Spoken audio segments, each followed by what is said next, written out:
Assalamualaikum dan selamat sejahtera. Jadi pada hari ini kami akan membentangkan tentang pembinaan peradaban majmuk di Malaysia di bawah kod MPU 21032 dan di bawah mata pelajaran penghayatan etika dan peradaban.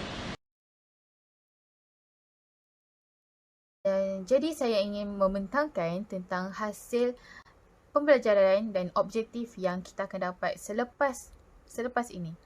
Jadi yang pertama, menerangkan sistem tahap perkembangan, kesepaduan sosial dan kebudayaan merentas bangsa di Malaysia.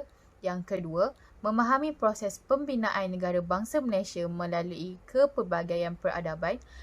Yang ketiga pula, menghuraikan proses pembentukan negara bangsa di Malaysia. Dan yang terakhir, menganalisis negara bangsa Malaysia dari perspektif peradaban.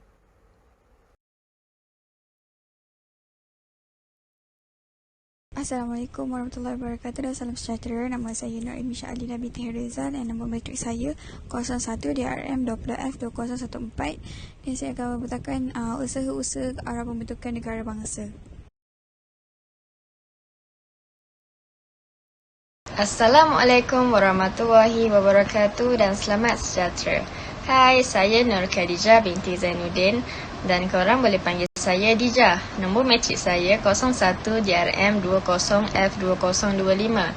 Saya akan membentangkan mengenai kesimpulan pembinaan peradaban majmuk di Malaysia.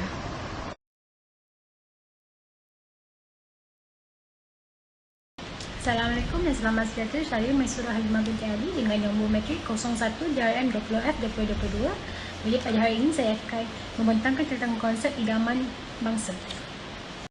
Assalamualaikum dan selamat sejahtera. Nama saya Amira Husna binti Ahmad Azam. Boleh panggil saya Mira.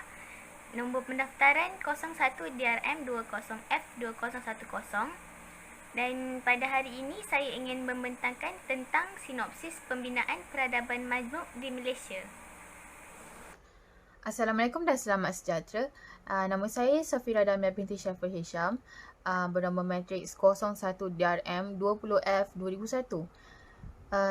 Jadi saya ingin membentangkan tentang hasil pembelajaran dan objektif yang kita akan dapat selepas ini.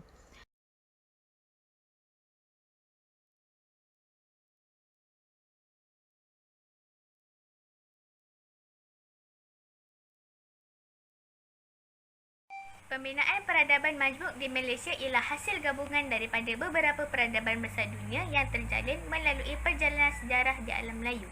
Pembinaan peradaban majmuk di Malaysia didahului oleh pembinaan negara bercirikan satu wilayah, satu perlembagaan dan juga satu kewarganegaraan. Pembangunan ekonomi mendahului pembinaan bangsa. Oleh itu, pembinaan bangsa menyusul antaranya melalui institusi sistem politik kepartian dan juga pilihan raya. Usaha membina peradaban beridentitikan Malaysia sangat mencabar dan perlu dikupas serta didebatkan.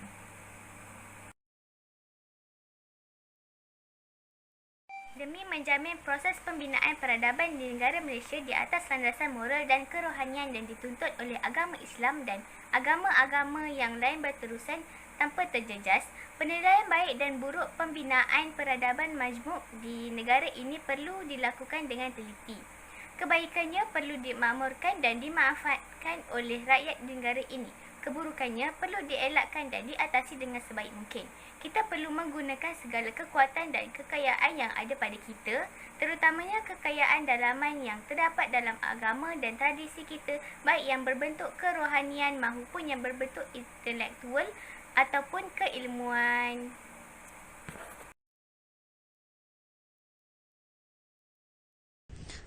Usaha pertama yang boleh dilakukan ialah dari segi pendidikan. Yang pertama dengan melaksanakan sistem pendidikan yang menggunakan satu kurikulum dan satu penilaian peperiksaan. Ia dapat memperkasakan sekolah kebangsaan agar menjadi teras dasar pelaksanaan pelaksanaan negara bagi merealisasikan matlamat dalam memupuk perpaduan. Seterusnya, ia dapat menerapkan nilai jati diri, budi bahasa dan seni budaya dalam tajuk mata pelajaran. Akhirnya, bagi pendidikan, perkenalan mata pelajaran berkaitan negara bangsa di peringkat rendah dan menengah. Contoh mata pelajaran ialah pendidikan sivik dan kewarganegaraan, pendidikan moral, komponen sastera dan dalam bahasa Melayu dan geografi. Akhir sekali, pembentukan negara bangsa dapat diusahakan dengan melaksanakan beberapa aktiviti bagi menerapkan semangat patriotisme secara berterusan seperti perhimpunan bulanan, sambutan kemerdekaan, kibar jala gemilang dan sambutan detik ambang kemerdekaan. Hal ini dapat memupuk dan meningkatkan semangat patriotisme sebagai rakyat Malaysia. Konsep idaman bangsa bukan satu konsep baru. Pada tahun 1966, Robert Roberts, seorang sarjana Amerika, memperkenalkan konsep Nations of Intent ketika mengkaji nasionalisme orang Afrika. Ini juga konsep yang sama juga digunakan oleh Rustam A. Sam pada tahun 1957 untuk mengkaji asal-usul gerakan Kiri Melayu. Seterusnya, Malaysia bukan sahaja masih mencari-cari bangsa idaman yang ideal, malah perpaduan yang jelas masih menjadi satu impian. Mak kata Syamsul Amri Baharudin pada tahun 1996. Menurut Syamsul juga, identiti berkumpulan atau kolektif identiti adalah bersesuaian dengan suasana kemajmukan masyarakat Malaysia. Untuk pengetahuan semua, sebelum merdeka telah wujudnya pergerakan nasionalisme, iaitu setiap bangsa merancang untuk berjuang mendapatkan kemerdekaan yang membawa maksud, sifat dan wajah bangsa Malaysia sesuai dengan agenda ekonomi, politik, sosial dan budaya. Jadi, terdapat contoh kalangan kelompok strategik nasionalis Melayu. Yang pertama, kelompok pertama, iaitu Melayu Raya Anjuran Kelompok Strategik Kiri Melayu. Yang kedua, Negara Islam Anjuran Kelompok Strategik Berorientasi Islam. Yang ketiga ialah kelompok ketiga, iaitu Masyarakat Majmuk Pimpinan Melayu, iaitu Malay-led Plural Society Nation, iaitu kelompok strategi 3 rangkai etnik diterima pihak British. Perintah British memilih, menyokong dan mempromosi jalur ketiga melalui Jawatan Kuasa Hubungan Antara Kaum CLC pada tahun 1949. Ketika lepas merdeka pula, wujudnya keinginan untuk melahirkan satu konsep kenegaraan yang kolektif atau identiti nasional sepunya. Seterusnya, konsep Malaysia Anjuran Kelompok Strategik dari Singapura pada awal 1960-an dan Malaysia pada akhir 1990-an. Beberapa idea mewujudkan bangsa idaman terhasil melalui pimpinan negara.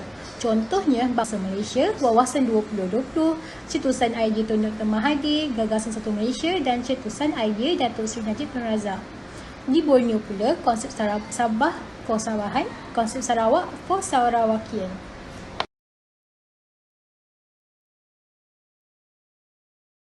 Oleh itu, terdapat juga peradaban majmuk acuan Malaysia. Yang pertama ialah peradaban Cina, yang kedua peradaban India, yang ketiga peradaban Barat iaitu British, Belanda dan Portugis, dan terakhir adalah peradaban Timur Tengah. Kemudian saya akan membentangkan tentang transformasi sosial ke arah peradaban acuan Malaysia. Jadi pada tahun 1970-an, terdapat kemiskinan dan ketidaksamarataan.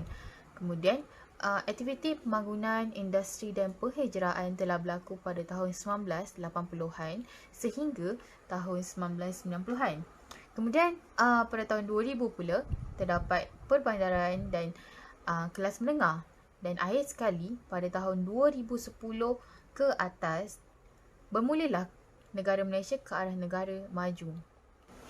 Jadi, impak yang terdapat dalam transformasi sosial ke arah peradaban acuan Melayu ni adalah terkesan untuk masyarakat-masyarakat majmuk pelbagai etnik.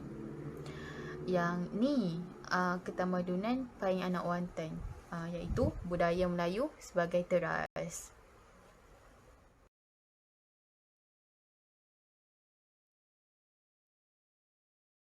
Okey, untuk kesimpulan bagi topik ini adalah Pembinaan peradaban majmuk di Malaysia ini memberi contoh yang baik kepada kita apabila pembinaan majmuk dipupuk secara keseluruhannya dalam kehidupan kita.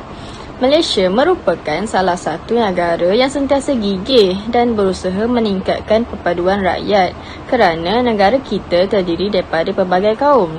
Di samping itu, pembinaan peradaban majmuk ini telah membentuk semangat patriotism dengan menyambut Hari Kemerdekaan serta kibar jalur gemilang dan memupuk semangat rakyat melalui bidang pendidikan supaya negara kita melahirkan generasi bersemangat patriotism yang kuat. Okey, selanjutnya ialah rujukan. Terdapat 4 rujukan yang telah kami jadikan sebagai panduan dalam menghasilkan pembentangan mengenai pembinaan peradaban majmuk di Malaysia. Untuk link yang pertama ialah daripada YouTube. Untuk link kedua, ketiga dan keempat pula adalah daripada laman web Google. Baiklah, setakat ini sahaja dahulu daripada kami untuk pembentangan kali ini. Sekian, terima kasih.